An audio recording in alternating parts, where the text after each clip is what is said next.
Welcome back to my channel. ഞാൻ വസ്ന സുബർ. അപ്പോൾ ഇന്ന് ഞാൻ ബേക്കറികളിൽ നിന്നൊക്കെ നമ്മൾ വാങ്ങുന്ന ദിൽഖുഷിൻ്റെ റെസിപ്പി ആയിട്ടാണ് കേട്ടോ വന്നിട്ടുള്ളത്. ചിലവർ തേങ്ങാ ബണ്ണ് എന്നൊക്കെ പറയും. അത് നമ്മൾ ബേക്കറികളിൽ നിന്ന് വാങ്ങുന്ന അതേ രീതിയിൽ എങ്ങനെയാണ് വീട്ടിൽ തന്നെ ഉണ്ടാക്കിയെടുക്കുന്നതെന്ന് നോക്കാം. ഈ ഒരു കോക്കനട്ട് ബണ്ണ് നമുക്ക് ഓവനിലും ബേക്ക് ചെയ്തെടുക്കുക, അതുപോലെ തന്നെ സ്റ്റൗ ടോപ്പിൽ വെച്ചിട്ടും ഉണ്ടാക്കിയെടുക്കാൻ വേണ്ടി പറ്റും കേട്ടോ. അപ്പോൾ ഞാനിവിടെ ഓവനിലാണ് ബേക്ക് ചെയ്തെടുത്തിട്ടുള്ളത്. ഈ ഒരു ദിൽഖുഷ് എങ്ങനെയാണ് ഉണ്ടാക്കുന്നതെന്ന് നോക്കാം. അപ്പോൾ ഞാനിവിടെ സ്റ്റാൻഡ് മിക്സറിലാണ് കേട്ടോ അതിനുള്ള മാവ് കുഴച്ചെടുക്കുന്നത്. അപ്പോൾ ആ ഒരു സ്റ്റാൻഡ് മിക്സറിൻ്റെ ബൗൾ എടുത്തിട്ടുണ്ട്. അതിലേക്ക് 1/2 കപ്പ് ഇളം ചൂടുള്ള പാൽ ഒഴിച്ചു കൊടുക്കുക കേട്ടോ. ചൂട് കൂടി പോകാൻ പാടില്ല പാലിന്, അതുപോലെ തന്നെ തീരെ ചൂടില്ലാതാവാനും പാടില്ല. ഇളം ചൂട് പാലാണ് എടുക്കേണ്ടത്. ഇതിലേക്ക് 2 ടീസ്പൂണ് ഷുഗറും 1/2 ടീസ്പൂണ് ഉപ്പുപൊടിയും കൂടി ചേർത്ത് കൊടുത്തിട്ടുണ്ട് കേട്ടോ. പിന്നെ ഇതിലേക്ക് 1.5 ടീസ്പൂണ് ഇൻസ്റ്റൻറ്റ് ഈസ്റ്റ് ആണ് കേട്ടോ ഇട്ട് കൊടുക്കുന്നത്. അതുപോലെ തന്നെ ഇതിലേക്ക് 2 ടീസ്പൂണ് ബട്ടറും കൂടി ചേർത്ത് കൊടുക്കുന്നുണ്ട്. ഇതിലേക്ക് നിങ്ങൾ ബട്ടർ ചേർക്കുന്നില്ലെങ്കിൽ 2 ടേബിൾ സ്പൂണ് ഓയിൽ ചേർത്ത് കൊടുത്താൽ മതി കേട്ടോ. സൺഫ്ലവർ ഓയിലാണ് ചേർത്ത് കൊടുക്കേണ്ടത്. എന്നിട്ട് എല്ലാം കൂടി നല്ലവണ്ണം ഒന്ന് മിക്സ് ആക്കിയിട്ട് കൊടുക്കുക. അതിനുശേഷം ഇതിലേക്ക് മൈദപ്പൊടിയും കൂടി ചേർത്ത് കൊടുക്കുന്നുണ്ട്. നമ്മളിവിടെ ഇൻസ്റ്റൻറ്റ് ഈസ്റ്റ് അല്ലേ എടുത്തിട്ടുള്ളത്, അതുകൊണ്ട് തന്നെ നമ്മൾ ഈ ഒരു സമയത്ത് തന്നെ മൈദപ്പൊടിയും ചേർത്ത് കൊടുക്കാവുന്നതാണ്.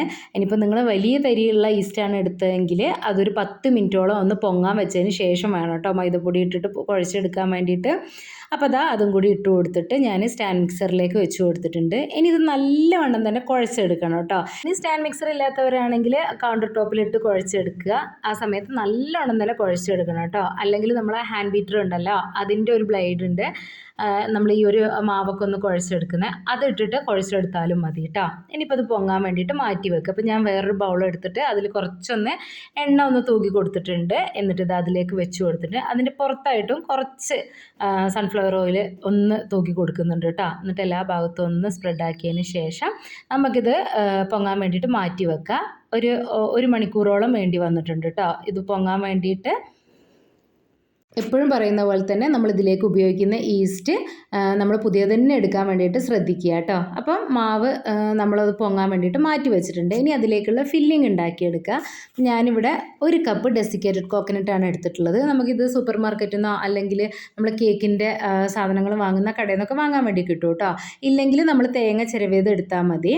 അതിലേക്ക് 3 കളറിലുള്ള ടൂട്ടി ഫ്രൂട്ടിയും അതുപോലെ തന്നെ കുറച്ച് ബ്ലാക്ക് റൈസിൻസും കുറച്ച് ബദാം ചോപ്പ് ചെയ്തതും കൂടി ഇട്ട് കൊടുത്തിട്ടുണ്ട് കേട്ടോ.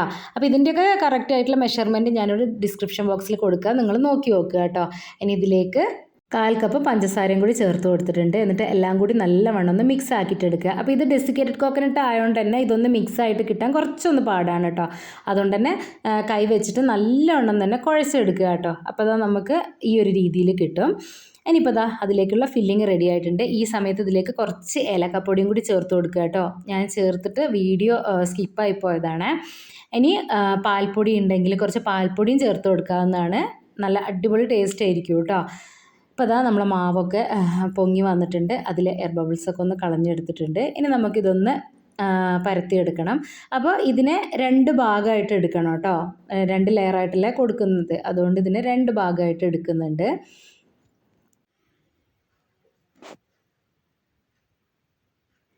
ഇനിയിപ്പോൾ ഓരോന്നും നമുക്ക് ഒന്ന് പരത്തിയെടുക്കണം കേട്ടോ. അപ്പോൾ ഇത് പരത്തിയെടുക്കുന്ന സമയത്ത് ഒരുപാട് തിന്നായിട്ട് പരത്തരുത് കേട്ടോ. കുറച്ച് ഒരു കട്ടിയിൽ വേണം പരത്തിയെടുക്കാൻ വേണ്ടിയിട്ട്.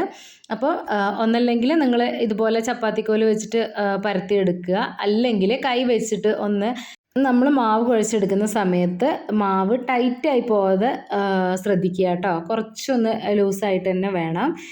ഞാനിത് ബേക്ക് ചെയ്തെടുക്കുന്നത് പിസ്സ ബേക്ക് ചെയ്യുന്ന ആ ഒരു ടിന്നിലാണ് കേട്ടോ. അപ്പം അതിൻ്റെ പാകത്തിന് വേണം ഒന്ന് പരത്തിയെടുക്കാൻ വേണ്ടിയിട്ട്. ഇനിയിപ്പോൾ ഞാൻ നേരത്തെ പറഞ്ഞ പോലെ ഇതുപോലെ കൈ വെച്ചിട്ട് വേണമെങ്കിൽ നിങ്ങൾക്ക് അങ്ങനെയും പരത്തിയെടുക്കാവുന്നതാണ്. അപ്പം ഞാനിത് ഈ ഒരു ടിന്നിലാണ് ബേക്ക് ചെയ്തെടുക്കുന്നത്. അപ്പോൾ അതിൽ ഞാൻ കുറച്ച് ഓയിലൊക്കെ ഒന്ന് സ്പ്രെഡാക്കി കൊടുത്തിട്ടുണ്ട് കേട്ടോ. ഇനിയിപ്പോൾ ഇതിലേക്ക് ആദ്യം പരത്തി വെച്ചിട്ടുള്ള ആ ഒരു ഭാഗം വെച്ച് കൊടുത്തിട്ടുണ്ട് കേട്ടോ. എന്നിട്ട് കൈ വെച്ചിട്ട് എല്ലാ ഭാഗത്തേക്കും എത്തുന്ന രീതിയിൽ ഒന്ന് പ്രസ് ചെയ്ത് കൊടുക്കുക കേട്ടോ. എന്നിട്ട് നമുക്കിതിൻ്റെ നടുഭാഗത്തായിട്ട് ആ ഒരു ഫില്ലിങ് വെച്ചെടുക്കാവുന്നതാണ്.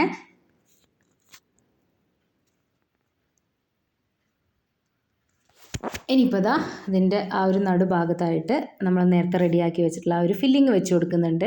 അപ്പോൾ ഈ ഒരു ഫില്ലിങ് നമുക്ക് നമ്മളെ ഇഷ്ടത്തിനനുസരിച്ചിട്ട് കൊടുക്കാവുന്നതാണ് കേട്ടോ. അപ്പോൾ ഞാൻ നേരത്തെ പറഞ്ഞിട്ടുണ്ടായിരുന്നു തേങ്ങ നമ്മൾ ചിരകിയ തേങ്ങ വെച്ചിട്ട് ചെയ്തെടുക്കാമെന്ന്. അതിൽ നമുക്ക് ഈ ഒരു ഷുഗറിന് പകരം ശർക്കര ചേർത്ത് കൊടുക്കുക. അതൊക്കെ ഓരോരുത്തരുടെ ഇഷ്ടം പോലെ ചെയ്യാവുന്നതാണ് കേട്ടോ. ഇപ്പോൾ അതാ അടുത്ത ആ ഒരു ലെയറും ഒന്ന് പരത്തിയെടുത്തിട്ട് ഇതുപോലെ വെച്ച് കൊടുത്തിട്ടുണ്ട് കേട്ടോ. എന്നിട്ട് എല്ലാ ഭാഗവും നല്ലവണ്ണം തന്നെ ഒന്ന് പ്രസ് ചെയ്ത് കൊടുക്കണം. അല്ലെങ്കിൽ ബേക്കായിട്ട് വരുന്ന സമയത്ത് ആ ഒരു ഭാഗം വിട്ടുപോകാൻ വേണ്ടി ചാൻസ് ഉണ്ട് കേട്ടോ. ഇനിയിപ്പോൾ ഇത് ഞാൻ കുറച്ച് നേരം ഒന്ന് അടച്ചു വെച്ച് കൊടുത്തിട്ടുണ്ട്. ഒരു 15 മിനിറ്റോളം ഒന്ന് അടച്ചു വെച്ച് കൊടുത്തിട്ടുണ്ടായിരുന്നു. ഇനിയിപ്പോൾ നമുക്കിത് ബേക്ക് ചെയ്തെടുക്കുക. അതിന് വേണ്ടിയിട്ട് ഞാനിവിടെ ഒരു എഗ്ഗ് എടുത്തിട്ടുണ്ട് കേട്ടോ. ഇതിൻ്റെ മുകളിലായിട്ട് ഒന്ന് എഗ്ഗ് വാഷ് ചെയ്യാൻ വേണ്ടിയിട്ടാണ്. അപ്പം എഗ്ഗ് കഴിക്കാത്തവരാണെങ്കിൽ കുറച്ച് മിൽക്ക് എടുത്തിട്ട് ഇതിൻ്റെ മുകളിലായിട്ട് ഇതുപോലെ ഒന്ന് സ്പ്രെഡ് ചെയ്ത് കൊടുത്താൽ മതി കേട്ടോ. അപ്പോൾ ഞാൻ ഇവിടെ 180 ഡിഗ്രിയിൽ 25 മിനിറ്റോളാണ് കേട്ടോ ബേക്ക് ചെയ്ത് എടുത്തിട്ടുള്ളത്. അപ്പോൾ നമുക്കിത് ബേക്ക് ചെയ്തിട്ട് വരാം. അപ്പോൾ 25 മിനിറ്റിന് ശേഷം ഞാനത് പുറത്തെടുത്തിട്ടുണ്ട് കേട്ടോ. അപ്പോൾ ഒരുപാട് നേരം നമ്മൾ ബേക്ക് ചെയ്തെടുക്കാൻ വേണ്ടി പാടില്ല കേട്ടോ. അപ്പോൾ ഇത് ഹാർഡായിട്ട് പോവും. അപ്പോൾ നമ്മൾ ഓവനിൽ നിന്ന് ഇറക്കിയ ഉടനെ തന്നെ അതിൻ്റെ മുകളിലായിട്ട് കുറച്ച് ബട്ടർ ഒന്ന് സ്പ്രെഡാക്കി കൊടുക്കുക കേട്ടോ. നമ്മൾ ഈ ഒരു ബണ്ണ് പുറത്തേക്ക് ഓവനിൽ നിന്ന് എടുക്കുന്ന സമയത്ത് കുറച്ചൊന്ന് ഹാർഡായിരിക്കും കേട്ടോ. നമ്മളിത് ഓവനിൽ നിന്ന് പുറത്തെടുത്ത് അതിൻ്റെ ആ ഒരു ചൂടൊക്കെ ഒന്ന് മാറി കുറച്ച് കഴിഞ്ഞതിന് ശേഷം മാത്രം ഉപയോഗിക്കുക കേട്ടോ. അപ്പോഴാണ് ഇതൊന്ന് സോഫ്റ്റായിട്ടൊക്കെ വരുള്ളൂ. അപ്പോൾ ഇതാ നമ്മളെ നല്ല സോഫ്റ്റ് ആയിട്ടുള്ള തേങ്ങാ ബണ്ണ് റെഡി ആയിട്ടുണ്ട് കേട്ടോ. ഇനിയിപ്പോൾ ഇത് ഞാൻ കട്ട് ചെയ്യുന്നതൊന്ന് നിങ്ങൾക്ക് കാണിച്ചു തരാം. കട്ട് ചെയ്ത് അതിൻ്റെ ആ ഒരു ടെക്സ്ചർ എങ്ങനെയാണെന്നുള്ളത് നിങ്ങൾക്ക് കാണിച്ചു തരാം കേട്ടോ.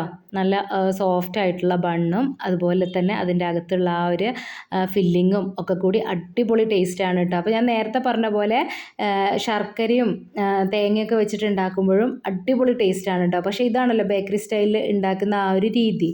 അപ്പം ഇതുവരെ നിങ്ങൾ ഈ ഒരു രീതിയിൽ ട്രൈ ചെയ്തിട്ടില്ലെങ്കിൽ തീർച്ചയായിട്ടും ട്രൈ ചെയ്ത് നോക്കുക കേട്ടോ. ഞാനിത് ചെറിയ പാത്രത്തിൽ ബേക്ക് ചെയ്ത് എടുത്തുകൊണ്ടാണ് ഇങ്ങനെയും കുറച്ച് ഹൈറ്റ് ഉള്ളത്. നിങ്ങൾക്ക് നല്ല പരന്നിട്ടാണ് വേണ്ടതെങ്കിൽ കുറച്ചും കൂടിയും പരന്നൊരു പാത്രത്തിൽ ബേക്ക് ചെയ്തെടുക്കുക കേട്ടോ.